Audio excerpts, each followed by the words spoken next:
Welcome to you all to the first in this series of conversations around faith and wisdom and spirituality.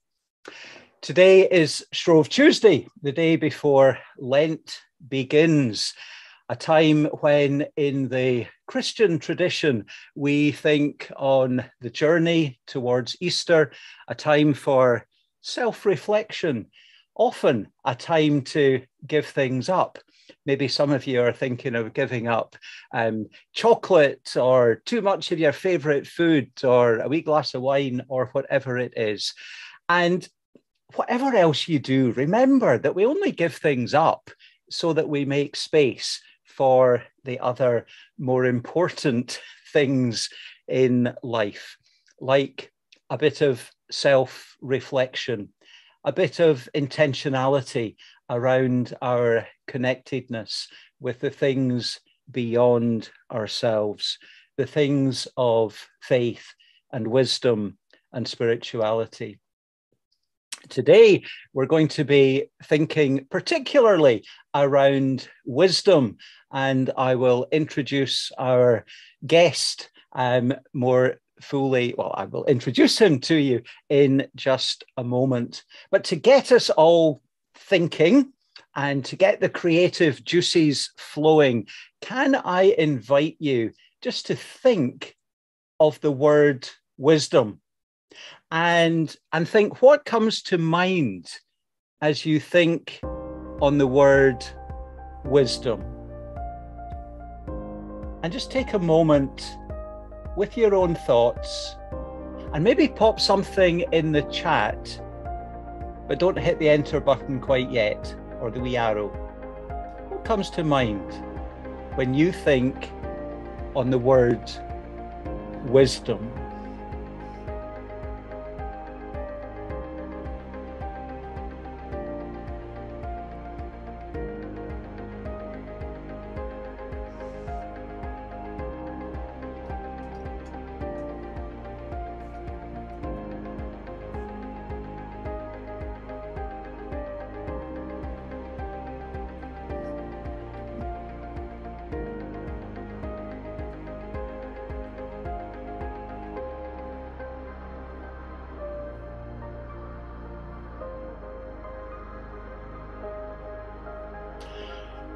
And now you can hit enter or click the wee arrow.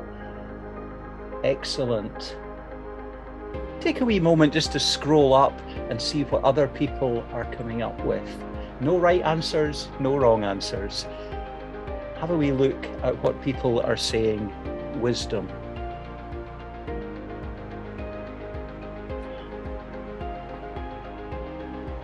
In the middle of January, I came across Manoj and the work of the Human Wisdom Project.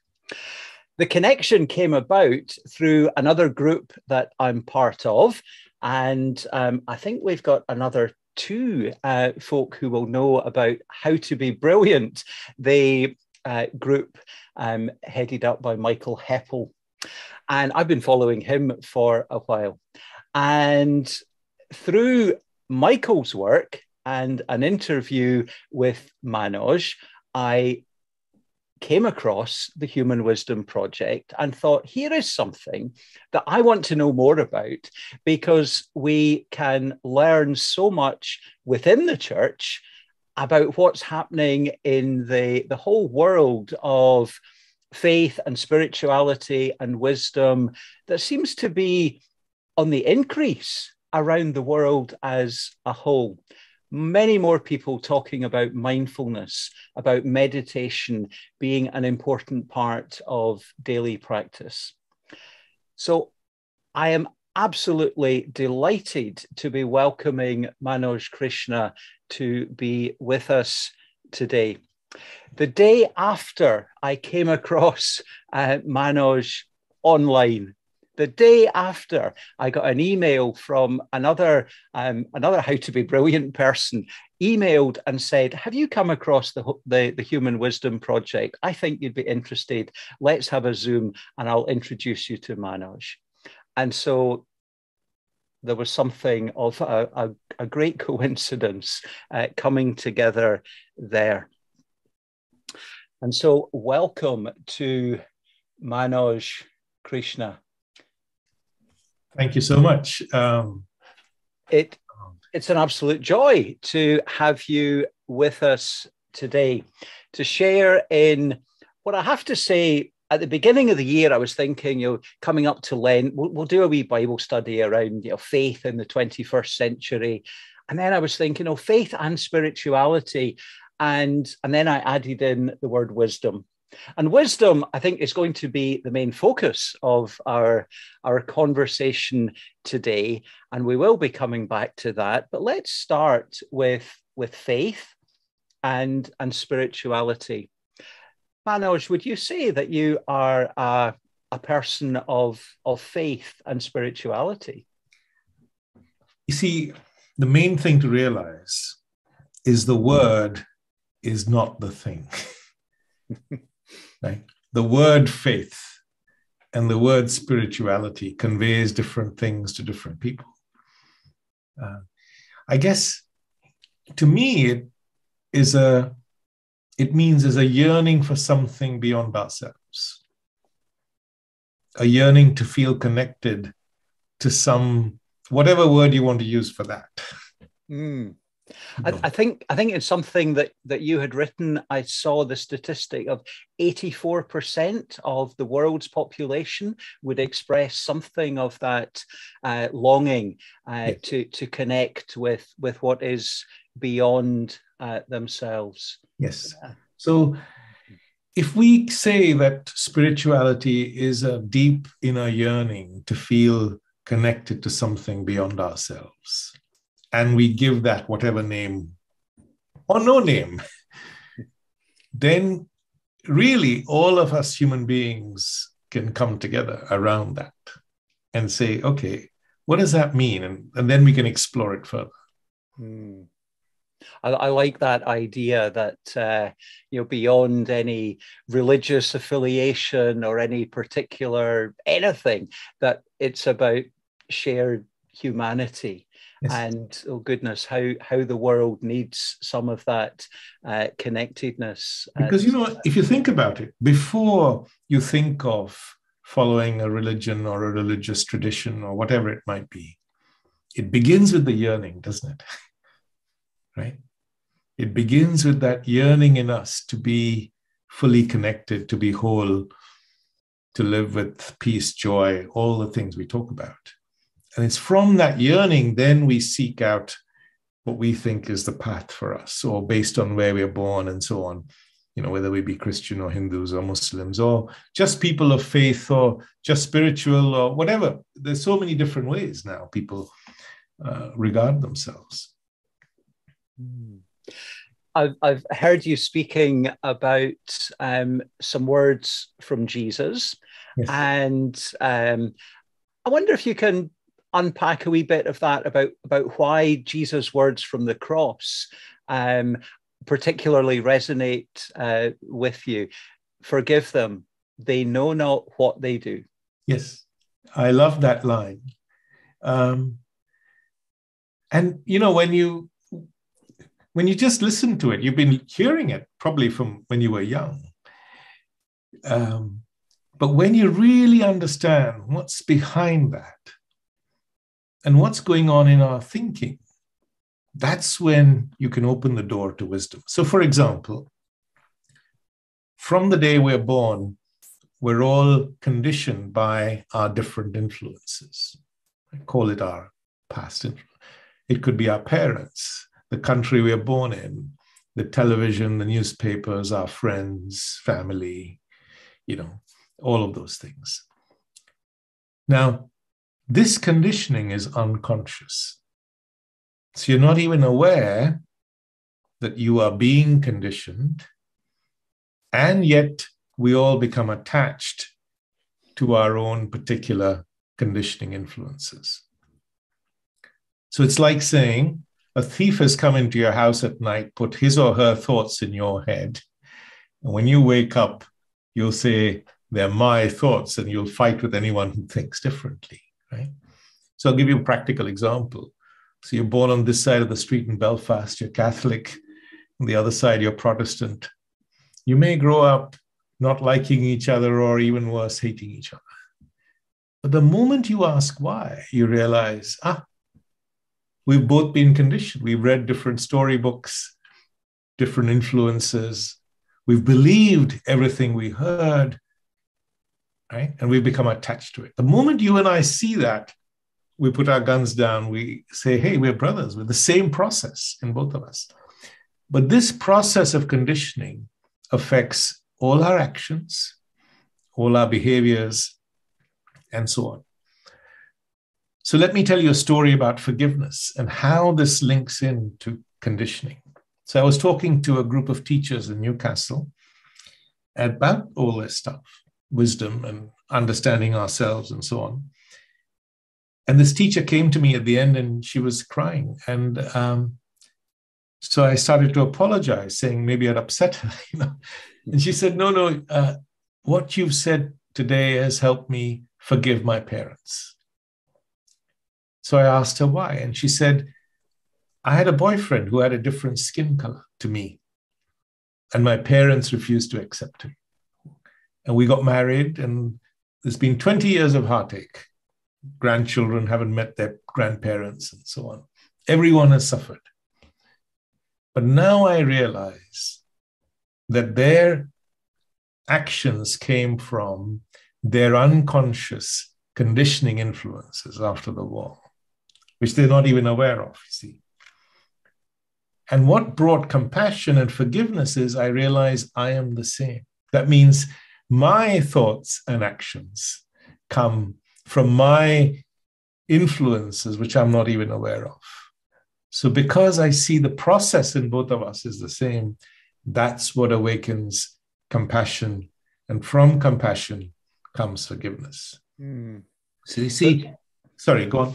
No, just the idea that curiosity, asking the questions, Yes, is what brings all this to the fore. Yes. Which shouldn't be anything strange to any of us, that we need to take time to reflect upon life, and just to take time to ask the questions, as you're saying. Why do I feel what I feel? Yes. Is there a better way to think, a more intelligent response?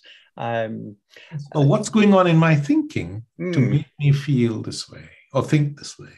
Is there another way to see something? Mm-hmm. What's going on in someone else's thinking to make them think and feel this way? And the moment you ask that question and you see the influences they've had, then you can see, that's why that person is thinking and behaving in that way.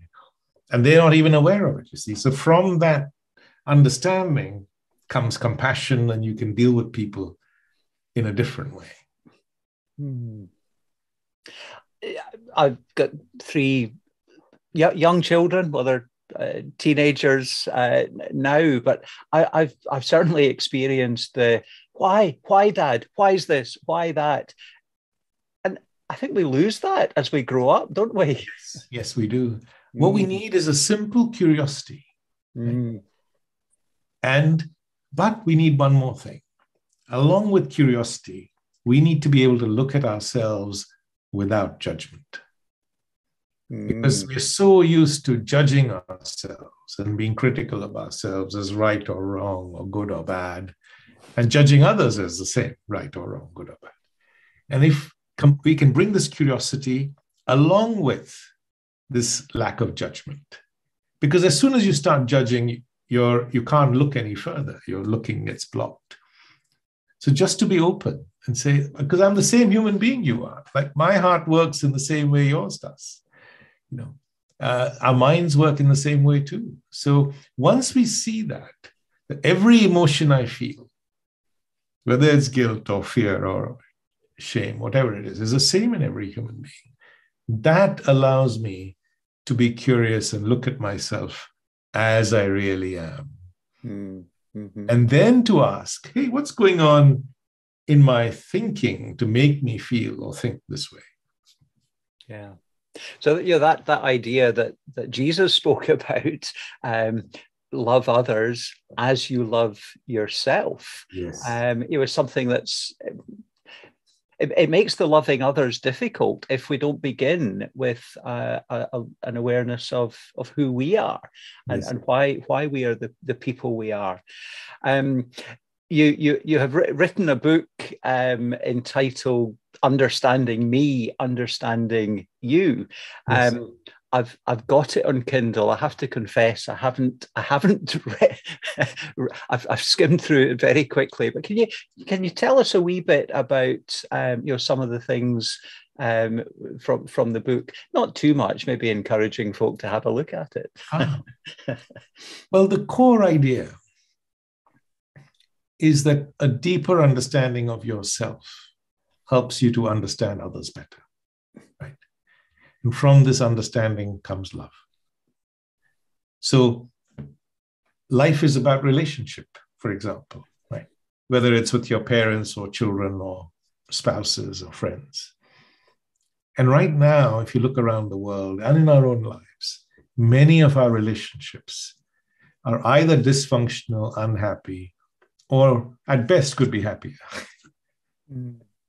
Relationship breakdown is 50% of all marriages.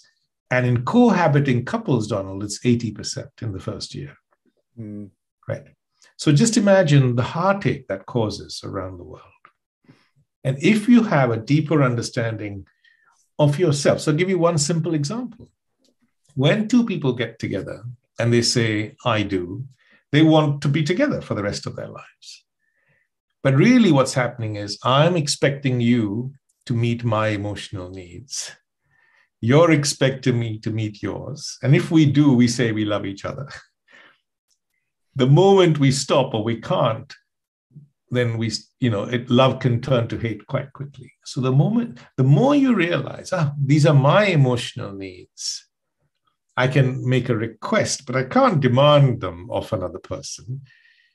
And because at the moment, the way it works is if my needs are not met, I blame you, then I get angry at you, and I withdraw my affection, and so on.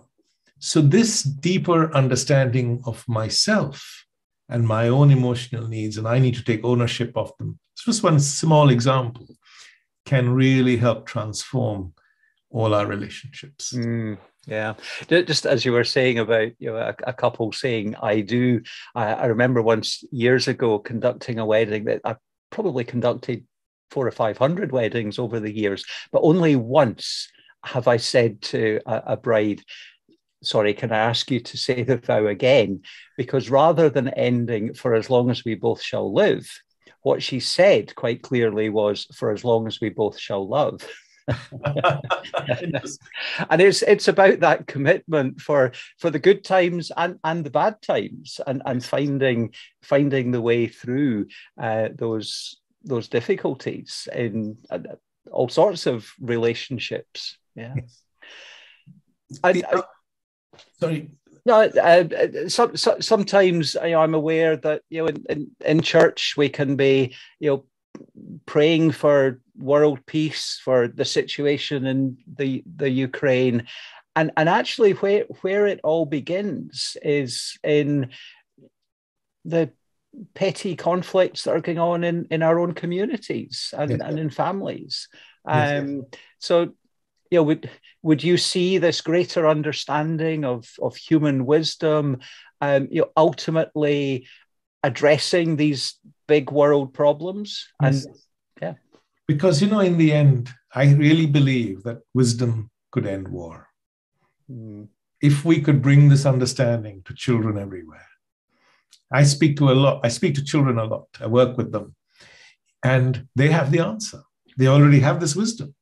So when I say to them, these are 10-year-olds, I say, how do you think we could end war? And they say, to realize we are the same ice cream, just different flavors. Chocolate ice cream would never go to war with vanilla ice cream just because it was different. But the same things, that hidden drivers in our thinking, that's what wisdom is uncovering, you see.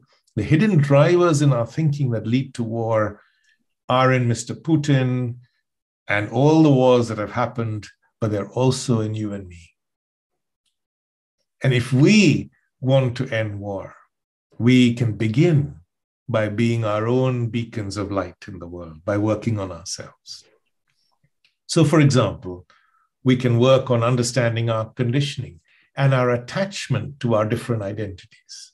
Because after all, you know, my right hand would never go to war with my left hand, because I would realize, hey, it's connected to the same body. I'm the same human being.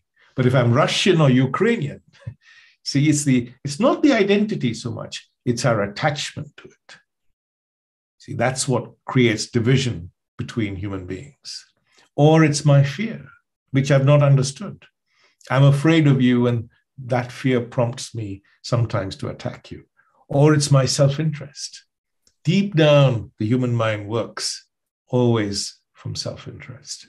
Or it's the subtle love for power. Look at any relationship. What color should we paint this wall? And there's a tussle.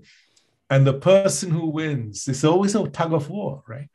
So that need for power is in all of us. So if we can work on ourselves, grow in wisdom, be beacons of light in the world, then we can start sowing the seeds of peace in a troubled world. Those who are on the call just now and those listening to the recording, and they're thinking, yeah, I want to be a part of that. I want to develop my understanding of who I am and of human wisdom. How do we begin? What would be what do we actually need to do to either awaken or to develop this journey of the discovery of human wisdom in ourselves? Well, the first thing is to realize that you're the same human being as everyone else. The first step is the most important step, right? Which is to begin. Not to think about beginning, but to begin. And it requires a certain innocence that we've lost as children. Just when we were children, we had it, which is just to look and learn. It's all about looking and learning about yourself and how your mind works. So in a way, you could say we're looking at the same moon together, you and I, right? Because our hearts work in the same way, so do our minds. We're just looking and learning.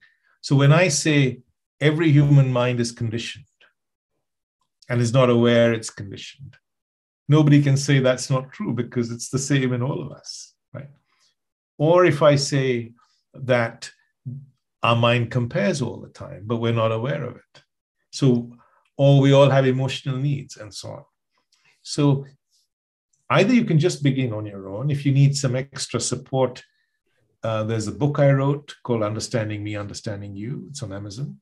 Or you can look at our website, which is humanwisdom.me. And it's a web app, and you can browse a lot of it for free. And it's a very structured program to help people go step by step into this deeper self-understanding, to grow in wisdom, and so on.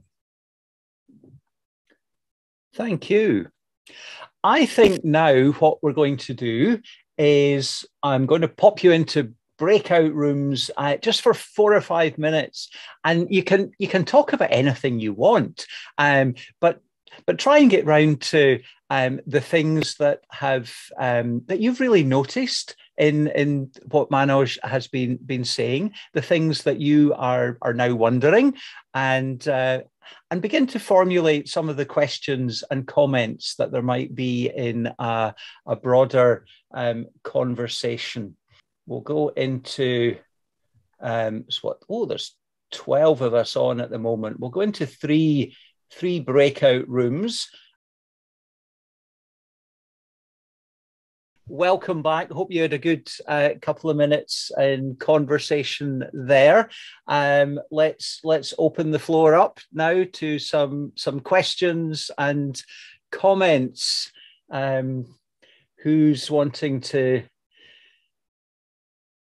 get going first of all? Just there's only 13 of us on, so just chip in or wave a real hand and I'll try and see who's wanting to come in. So you got Vanessa has raised her hand there. Vanessa. Hello. Yeah, hello, Manoj. Yes, it was a question I asked in the group, which slightly intrigues me, in that you talk about we're all conditioned to a degree, which I absolutely get. But my question to you is there such a thing as individual character? If you took away the conditioning, do humans have individual characters on top of that? I'm sure we all do, we're all, because conditioning is not just our living experience, but it's also our genetics as well, and what our parents went through. And so we can see, it's a science called epigenetics, where certain traits are handed down. So conditioning itself, I don't think is wrong, but it's living with this wisdom of a deep understanding of it. That's what brings or makes life, joyous. So then it's a force for good where it needs to be, and then you avoid it where, for example, where it's not working for you. To give you a simple fact, 30% of the women in the world today say they've been physically or sexually abused in their lifetime. That's the World Health Organization. And why is that? Right? It's because of the attitudes that men have towards women.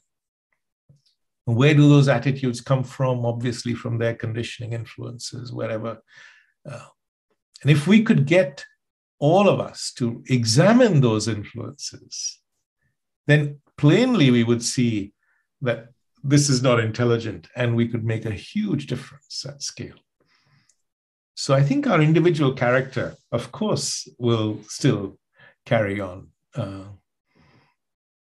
hope that addresses it in some way. What do you think, Definitely. Vanessa? Yeah, no, I think we do definitely have individual characters. But I think all that you say is absolutely right within our sort of the way we live our lives, I suppose, that the conditioning, all that you say about accepting that people are conditioned, and it makes everything easier to forgive and not be judgmental and all of that. But yes, underneath all of that, there are characters. We are all individuals as well, I suppose.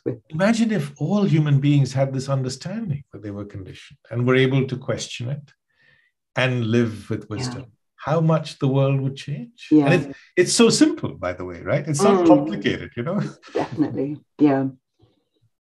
No, thank you for that. Fiona.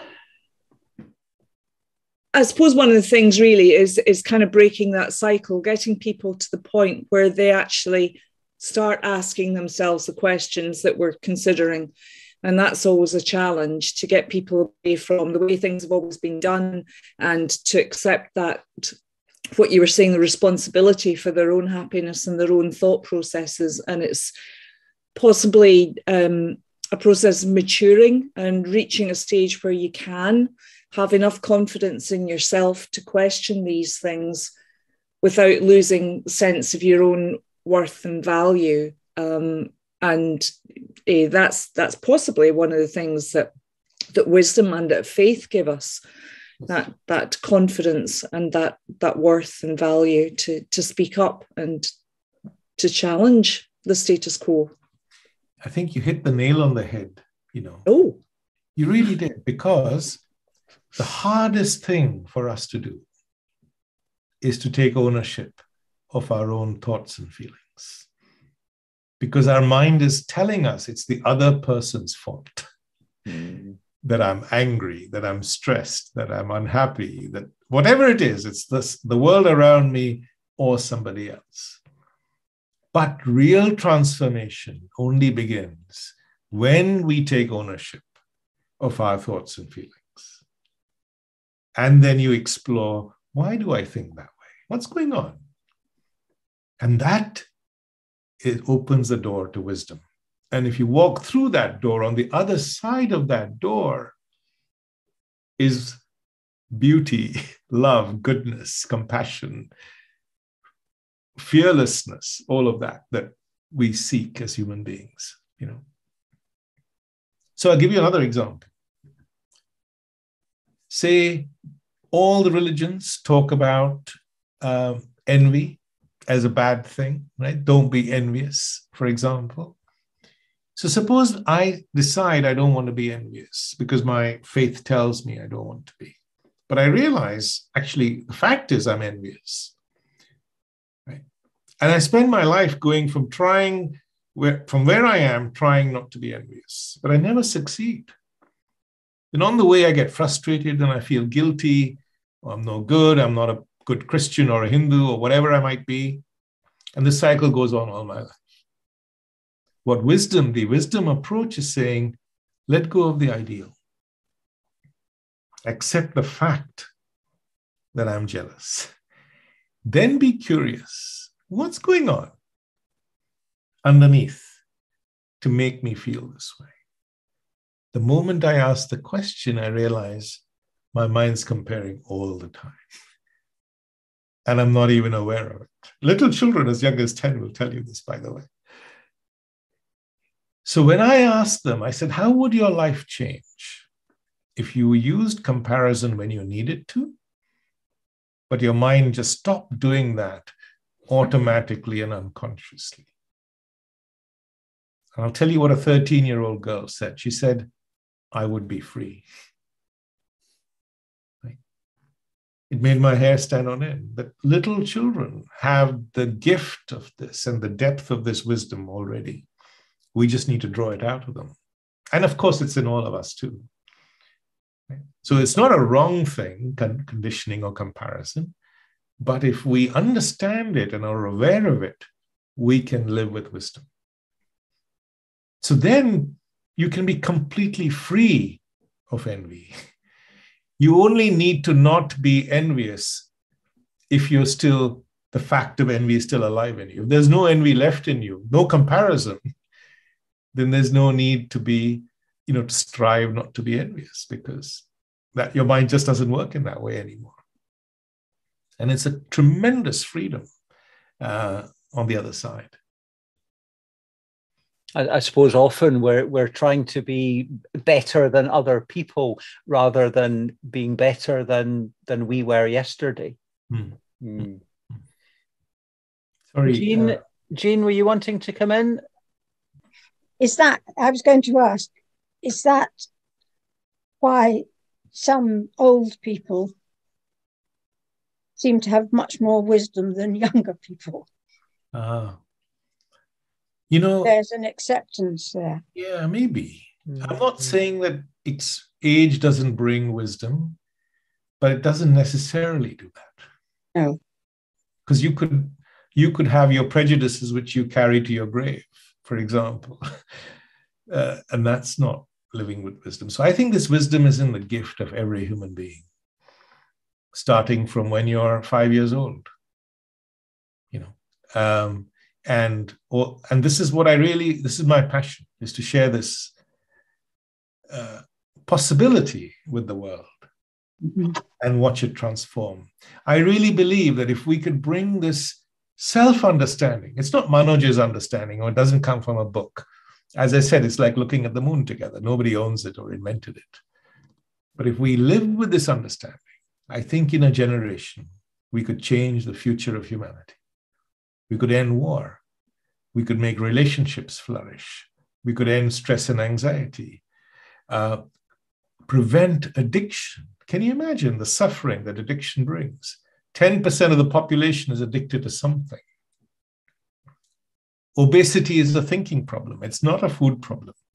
So all these problems that begin in our thinking, even climate change, could be dealt with in a completely fresh way if we lived with this quality of wisdom in ourselves. And I think it's in the grasp of every human being. It's not an academic thing. It's not, you don't have to have a degree. You don't have to be clever. The best analogy is like learning to swim. You don't need a degree to learn to swim. You just need to get in the water and get going. And you'll soon start learning. So begin your own journey of looking and learning about yourself.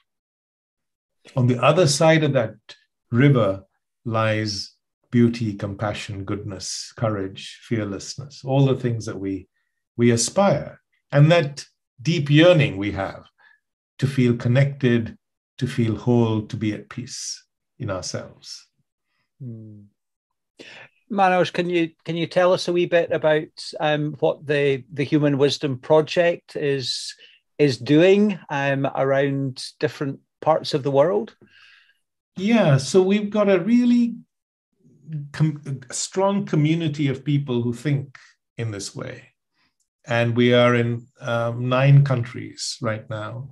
We trained a group of coaches called Human Wisdom Coaches. They're around the world, and they're taking this to their communities and their where they are, all the way from the US to New Zealand.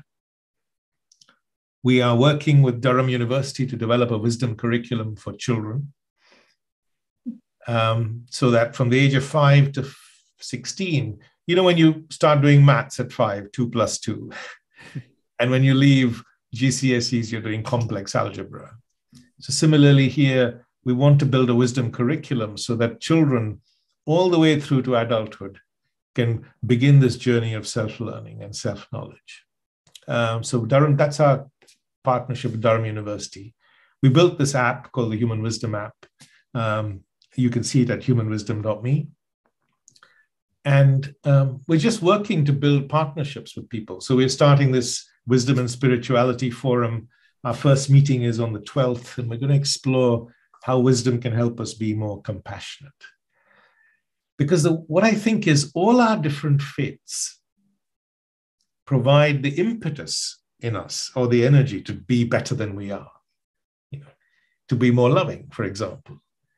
But what wisdom can do is help you along the way, can sort of help uncover the roadblocks towards achieving what it is you want in your life. And behind all this is the passion to make the world a better place and to help reduce suffering, which comes from our thinking again. So if you live with wisdom, your suffering decreases considerably. And to bring human beings together around, around a shared way of looking at the world. Because right now, there's so much division, war, inequalities, all of that.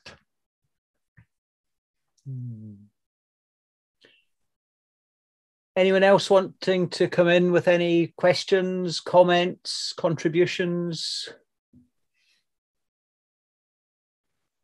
I would like to say a couple words if you let me. Thomas. Yeah, thank you. I just would like to ask Mr. Manoj. It's very interesting. As you already announced that I have visited to a couple already your webinars, and I really enjoyed them. But the question is like this. Everything what I hear from you, I will be honest, maybe I didn't understand from the first day when I have read the Bible, New Testament, but everything is look like it came from New Testament. Because Testament also teach to be good, listen about all these bad things which you mentioned that for humans are really bad. So everything I found is New Testament. It's anything different what you want to teach with a human wisdom, or it's really the same, but you try to explain more deeper to understand what we probably missed when you have read it. Thank you. Okay. Here's a glass of water. And here are 1,000 books that tell you what water tastes like. We human beings are content to read the books. And we think we become experts on it. What human wisdom is saying, hey, drink the water. Find out for yourself. Don't rely on what other people have said. Drink and find out for yourself. So this becomes a living thing in you. Right? It was very interesting. I was at a talk, a similar talk, and this is a true story. The first person who came, it was in a room, a person came to me and said, exactly what you said, Thomas. That's the New Testament. That's the Bible. I said, I'm sure it's true. The fourth person in that queue said, That's the Quran. Manoj, what you've said is exactly what's in the Quran, right? So it's in the book. It's got to be in our lives. That's the key. And the way to bring it into our lives is to begin this journey of looking and learning and living with wisdom. So that's the key thing, Thomas. And to uncover all the deeper layers of and once you begin this journey, you'll start looking at the New Testament in a completely different light. You know, like when Jesus said, Lord, forgive them, for they know not what they do. When you understand conditioning, you really understand what he was saying and why.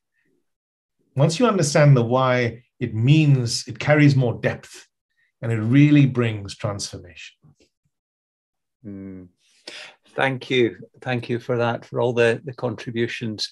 I was just thinking there, you know, I have certainly been aware over the last couple of years, as we've had to do more things online, and maybe there have been more opportunities to connect with different people, that I have benefited so much from the stories and experience of folk who are not looking at life through the lens of Western Christianity.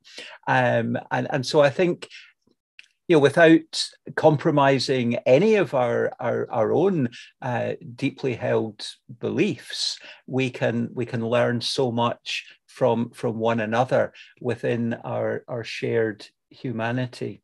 Thanks for all the questions, comments, and contributions.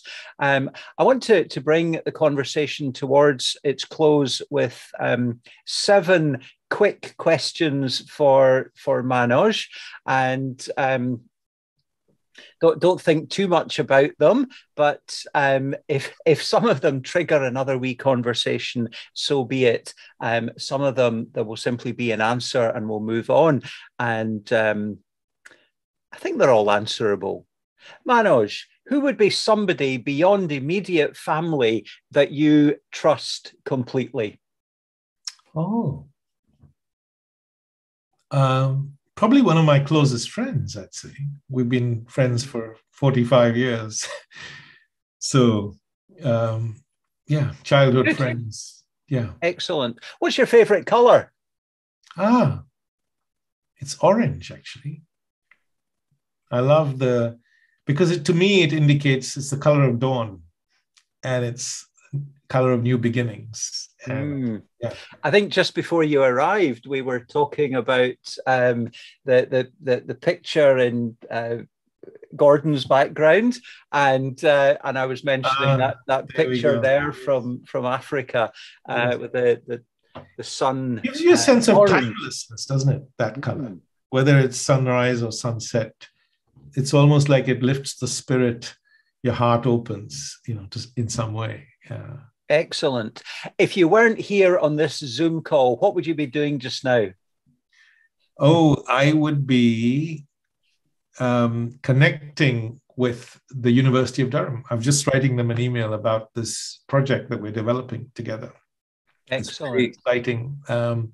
So, couple who run the education department at the University of Durham, and they are connected across the world in China and America and all sorts of places. So we're trying to see if we can bring the Human Wisdom Project to different places. So that's what I would be doing. Thank you. What would be a wise saying that often comes to mind? I'll tell you where I heard it too.